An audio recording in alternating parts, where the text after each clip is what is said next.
You know that feeling, right? You pull an all-nighter, you cram for a huge test, and you feel like you've got it all down. But then a week later, it's just gone. It's like all that information vanished into thin air. It is so frustrating. But what if the problem isn't you? What if it's the way you were taught to learn in the first place? I mean, seriously, what if you had a guide, a science-backed manual that actually explained how this incredible thing in your head is supposed to work when it comes to learning? Well, that's exactly what we're going to dive into. We're using some fascinating neuroscience research to piece together that missing manual. And this quote from the Neuroscience and Education report just hits the nail on the head. It perfectly captures the problem. We're all given this supercomputer at birth, but nobody hands us the instructions. We're just expected to figure out how to be great learners on our own. And this is where you can really see the massive gap. So much of school is that first column, right? Just sitting there, listening, trying to memorize, and spit back information. But what science tells us is that our brains are built for that second column. They crave active engagement, making things meaningful and having an emotional connection. This mismatch, well, it's exactly why learning can feel like such a struggle. Okay, section 1, your brain can change. And I'm telling you, this is maybe the single most powerful, most liberating idea in all of neuroscience. Your brain is not fixed. So let's just start with the hardware you're working with. Inside your skull, you've got roughly 86 billion neurons. I mean, just let that number sink in for a second. That is a staggering amount of potential just waiting to be connected. But the number isn't even the most amazing part. It's what those neurons can do that's the real game changer. And the science behind it has this key term, neuroplasticity. It's a fancy word, but the idea is simple. Your brain can physically change itself based on your experiences. It is not a static computer chip. It's much more like a muscle that you can train and grow. So every time you learn a new skill or grasp a new idea, you are literally rewiring your own brain. The source report boils it all down to this beautifully simple truth. Learning changes the brain. And I have to say it again, this isn't some nice-sounding metaphor. It is a biological fact. The act of learning leaves a physical footprint, a new connection inside your head. And knowing this, it's the key to a huge psychological shift. This is what separates a fixed mindset from a growth mindset. It takes you from saying, "Ugh, I'm just not a math person," to thinking, "Okay, I can learn how to do this." And just believing that you can change and grow makes you way more likely to take on challenges and actually succeed. So, if we know our brains can change, the next logical question is, well, how do we do it on purpose? How do we direct those changes effectively? This section is the real how-to part of our user manual.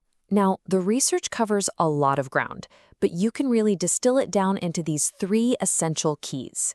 First, you've got to focus your attention, and we're going to bust the multitasking myth. Second, you have to use emotion. You need to make the information matter. And third, you need to elaborate and space it out. You have to play with the info over time. Let's break these down. So, let me ask you straight up. Do you think you're a good multitasker? You know, juggling emails, a YouTube video, and the actual work you're supposed to be doing? Most of us like to think we're pros at it. Well, sorry to burst the bubble, but neuroscience is very clear on this one. You're not. Nobody is. The idea that we can effectively pay attention to 2 big things at once, it's just a complete myth. Here's why. Your brain doesn't actually multitask. What it does is something called task switching. It's just jumping back and forth incredibly fast. But every single switch has a cost. It takes you longer, you make more mistakes, and here's the killer for learning, you never go deep. Your brain gets overloaded and the information just doesn't stick. For deep learning, you need deep, focused attention. Now for our second key, emotion. For so long, we were taught that emotion is the enemy of logic. But the science shows the opposite is true. Emotion is like a highlighter pen for your memory. It flags information and tells your brain, hey, pay attention, this is important, save this. Emotion steers your learning, it fuels your motivation, and it builds way stronger memories. It's really simple. If you don't care, you won't remember. And this brings us right back to that all-nighter. Cramming is the classic example of what not to do. It's just information overload with no real connection, and the report calls the result fast forgetting. The brain-friendly way is elaboration and spaced repetition.